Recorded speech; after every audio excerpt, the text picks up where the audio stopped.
Hi friends, నేను మీ సునీత. ఈరోజు పట్టుపురుగులు గూడండి ఇది. ఈ పట్టుపురుగుల గూడుని మేము ఒక దగ్గర ఇవి పారేస్తుంటే తీసుకొచ్చాము.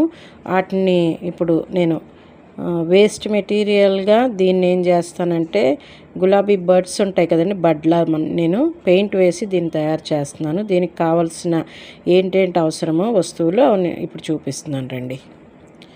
మీరు ఫస్ట్ నుంచి చివరి వరకు చూడండి. ఇవి పట్టుపురుగుల గూడు.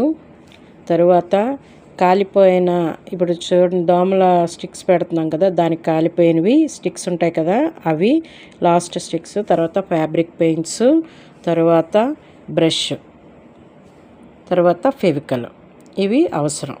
ఇప్పుడు రెండు వీడియోలోకి వెళ్దాం. ఇప్పుడు దీన్ని ఇది ఉంది కదండి, పిన్నుని కొద్దిగా వేడి చేయాలి. కొంచెం వేడి చేసి ఇప్పుడు ఇది ఉంది కదా, దీనికి కన్నం పెట్టాలి. ఇలా అయితేనే మీకు వేరంగా ఇది కన్నం అవుతుంది. ఇప్పుడు దీని లోపల ఈ స్టిక్ తీసుకున్నాం కదండి, ఈ స్టిక్కి మనం ఫెవికల్ రాసి దీనికి గుచ్చాలి. ఇలా అవుతుంది. ఇప్పుడు దీన్ని మనం పెయింట్ వేయాలి. పెయింట్ ఏది వేస్తున్నామో చూడండి. వేస్ట్ మెటీరియల్స్తో అనేకమైనవి చేయొచ్చండి. అవి స్క్రాప్కి ఇవ్వకుండా ఇలాంటివి తయారు చేస్తే బాగుంటుంది.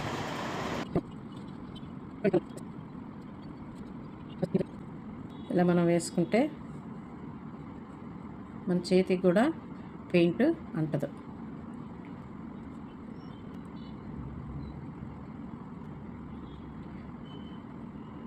ఇలా వేసుకోవాలి. ఇలా అన్నిటికీ పైన వైట్ ఉంచేసి ఇదంతా రెడ్ వేసుకోవాలి.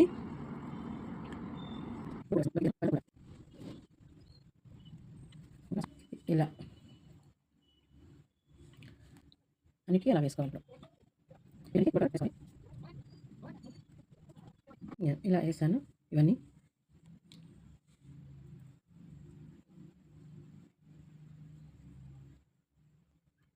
కూడా ఇలా పెయింట్ వేసాను. ఇలా వేసి బాగా ఆరనివ్వాలి. ఆరనిచ్చాక ఇది తేనె, చిన్న బాటిల్ తేనె, ఇది ఆ బాటిల్ని ఖాళీ అయిన తర్వాత దాన్ని ఇలా చేశాను. దీంట్లో ఈ ఫ్లవర్ వాజ్ మనం పెట్టుకోవచ్చు. ఇదండి, ఇలా తయారు చేశాను కదా. ఇదే నచ్చినట్టయితే సబ్స్క్రైబ్ చేయండి, లైక్ చేయండి, షేర్ చేయండి. Thank you.